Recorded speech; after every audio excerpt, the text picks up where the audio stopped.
Welcome back, ladies and gentlemen, man. Today we're here watching how good Shannon Sharpe actually was, but make sure you go follow Twitch. Link will be in the description, but let's go and get into it. For all you youngsters who think Shannon Sharpe is just a media personality, oh boy, are you wrong.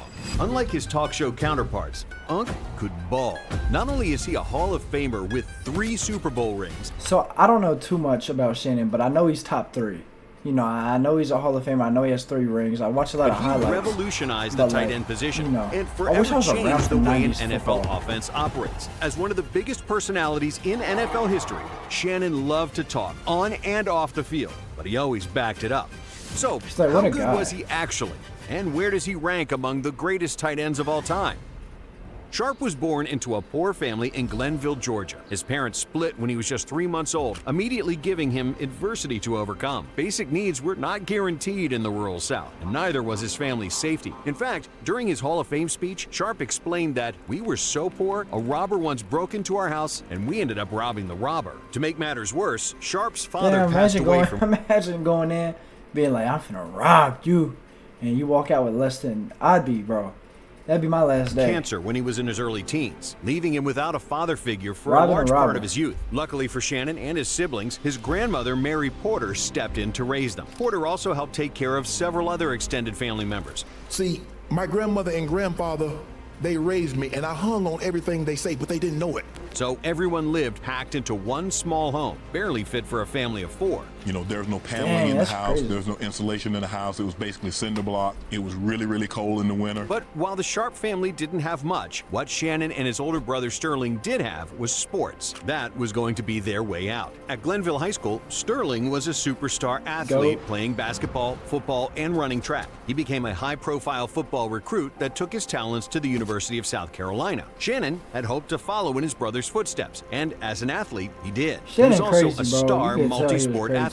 But in the classroom, he struggled, so his only offer came from the local Division II school, Savannah State. Sharpe would continue to play multiple sports at Savannah, playing basketball, competing in track and field events, and suiting up for the Tigers football team. But it was quickly obvious that the gridiron was where Sharpe was at his best. Shannon set many records while at Savannah State, totaling a whopping 192 receptions for 3,744 receiving yards and 40 touchdowns over 4 years. And while Shannon was dominating the inferior D2 competition, his brother Sterling was doing the same at USC, then in the NFL. At South Carolina, Sterling set nearly every receiving record, which led to him being drafted 7th overall by the Green Bay Packers in 1988. Then, by just his 2nd year in the NFL, he was already a first-team All-Pro. But despite his brother's instant success, nobody was paying close attention to Shannon. I'm the best, Sterling.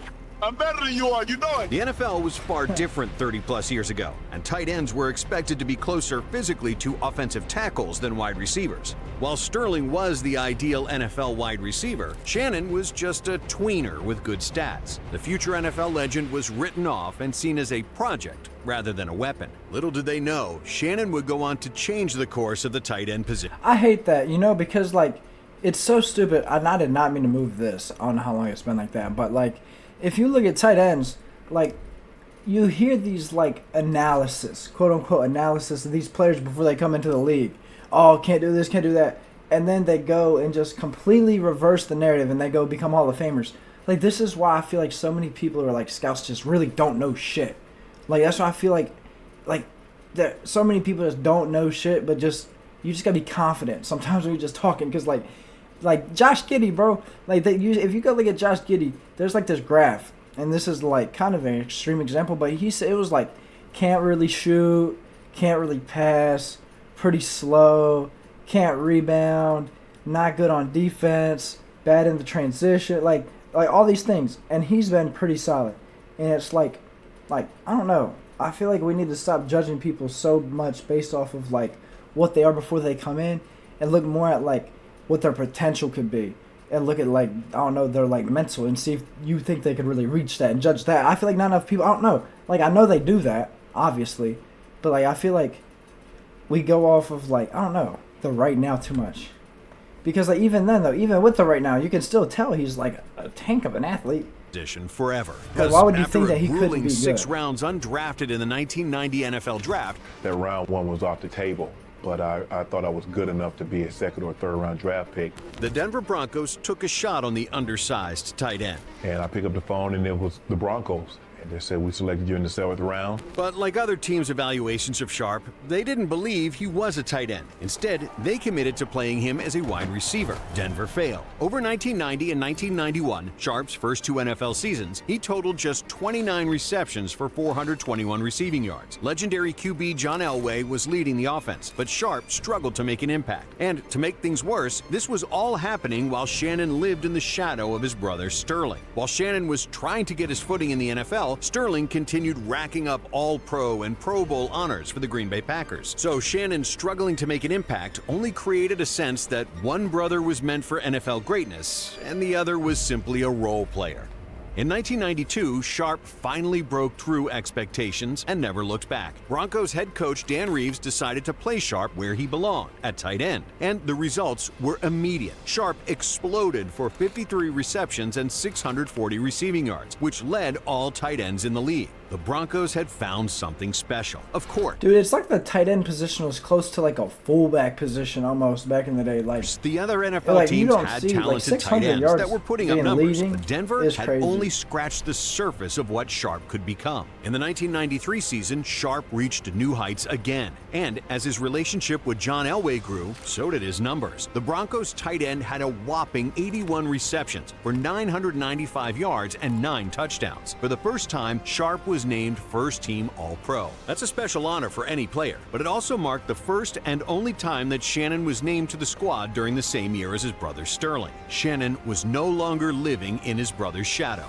Instead, they were shining together. Sadly, the Sharp brothers didn't get a chance to complete that feat again after Sterling suffered a career-ending neck injury that forced him into early retirement. Sterling's career was robbed from him after just 7 NFL seasons. It was a gridiron tragedy that Sterling, who looked destined to be a Hall of Famer, could not keep playing in the NFL alongside Shannon. But I played football because my brother played. And man, it broke my heart when he said it was over. As heartbreaking as Sterling's injury was, that would be heartbreaking because he's really young. I mean, that's pretty young, too. It only added further motivation for Shannon. The Broncos tight end was dedicated to representing the Sharp name, and he would eventually get the chance to honor his brother's playing career with the ultimate tribute. However, Sharp was still relentless in pursuing his ultimate goal of winning a Super Bowl title. By 1995, the Broncos had built a team that could match up with anyone offensively, and it was time to take advantage of that. But it didn't come easy. The Broncos struggled in the I would love to have a day in that time. 95 season under new head coach Mike Shanahan, failing to make the playoffs at 8-8. Frustratingly for Sharp, the Denver defense let them down on several occasions, while the offense finished third in the NFL in total yards. Even worse, Sharp missed significant time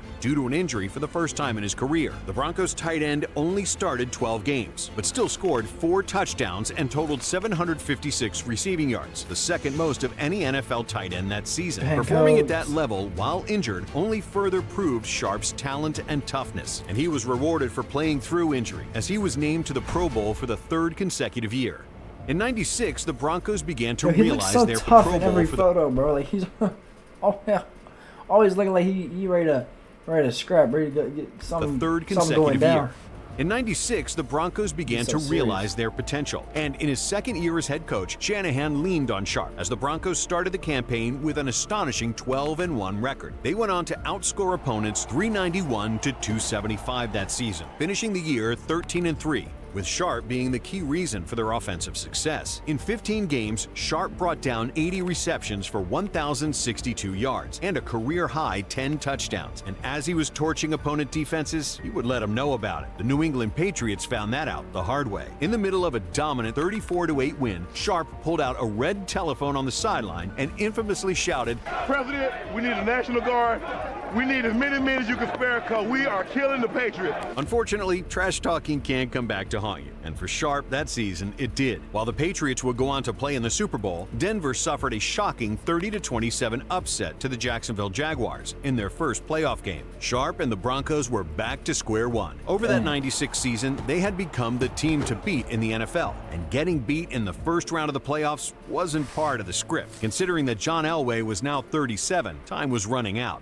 But after being humbled, the Broncos had a chip on their shoulder entering the '97 season. Denver won their opening 6 games, with Sharp bringing down 18 receptions for 266 yards and a touchdown. Not a bad start, but the best was yet to come for the Broncos tight end. Over the next 10 games, Sharp crossed the 80-yard mark 5 times. While he only reached the end zone 3 times in that regular season, his 1,107 receiving yards was truly incredible. In fact, no other tight end that season even came close to matching him. Sharp beat the next closest competitor by 320 yards. In terms of pure impact, his 15.3 yards per catch that season was vital to the Broncos' success. But Sharp's goal wasn't to lead the NFL in various stats, it was to hoist the Lombardi Trophy. To do that, they would need to exorcise the demons of the '96 season by beating the Jags in another postseason opener. And they did more than just beat them. Denver dominated Jacksonville in their postseason rematch, winning 42-17.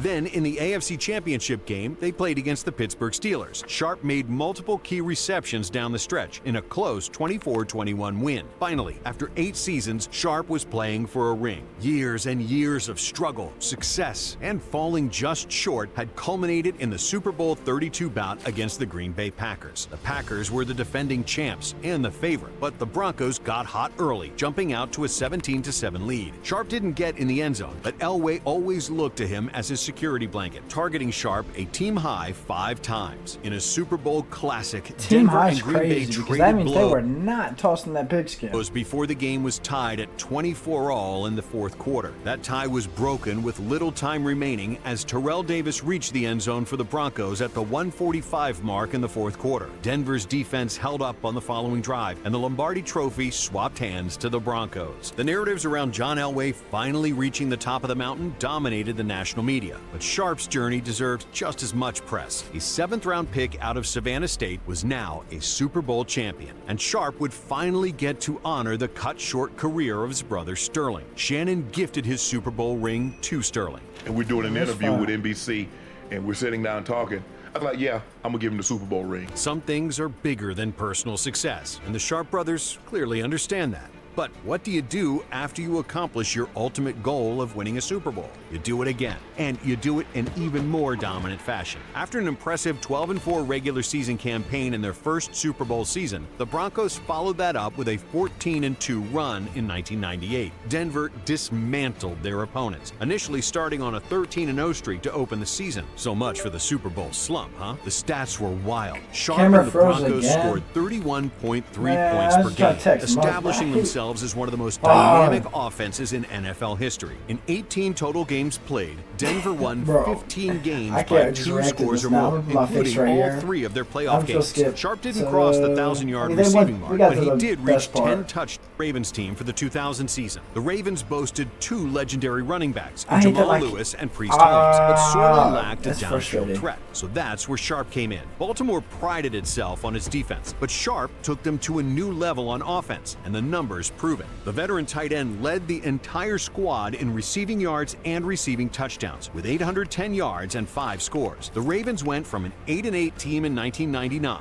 to a powerhouse that finished 12-4 in 2000. Somehow, that record didn't win the AFC Central due to the Tennessee Titans going 13-3. But Sharp and the Ravens would have the last laugh. To open the postseason, Baltimore dismantled Sharp's former team. The Ravens beat the Broncos 21-3 as Sharp exploded for 3 catches, 73 yards, and a touchdown. Now, Sharp and Baltimore got their shot at the Titans in the divisional round. After a fairly close game to start, the Ravens broke the contest open in the fourth quarter to win 24-10. Sharp only made 1 catch, but it was a monstrous 53-yard grab that was a huge momentum shifter for Baltimore. And that huge catch against the Titans was a foreshadowing of the AFC Championship clash with the Oakland Raiders. In a 16-3 victory, Sharp made the most famous play of his career. First, catching a pass at the Ravens' 12-yard line, Sharp ran all the way down the field for a 96-yard touchdown. It was the only touchdown in Baltimore's victory and the longest score of Sharp's career. After 3 exceptional games, Sharp had once again reached the Super Bowl. Dude, I love the lights right there.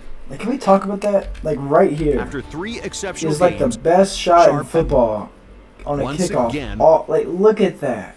reached the Super Bowl. Sharp made just That's one so catch cool. for 5 yards in the big game, but Baltimore defeated the New York Giants 34-7 for the team's first ever Super Bowl they blew him victory. out. Sharp would spend one more season with the Ravens, going for 811 receiving yards and 2 touchdowns in 2001. He was named to his final Pro Bowl that season, marking his 8th appearance. The Ravens would not replicate their previous postseason success, losing in the divisional round. And as painful as it is to say this, they have a better football team than what we got. But Sharp had made his mark in Charm City and had a Super Bowl ring to show for it.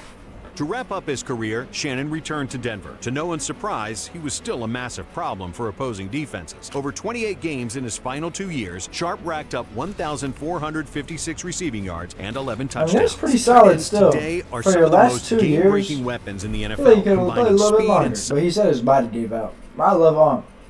But, sorry my camera died, but, you know, that's a lot more of a respectable career than I thought.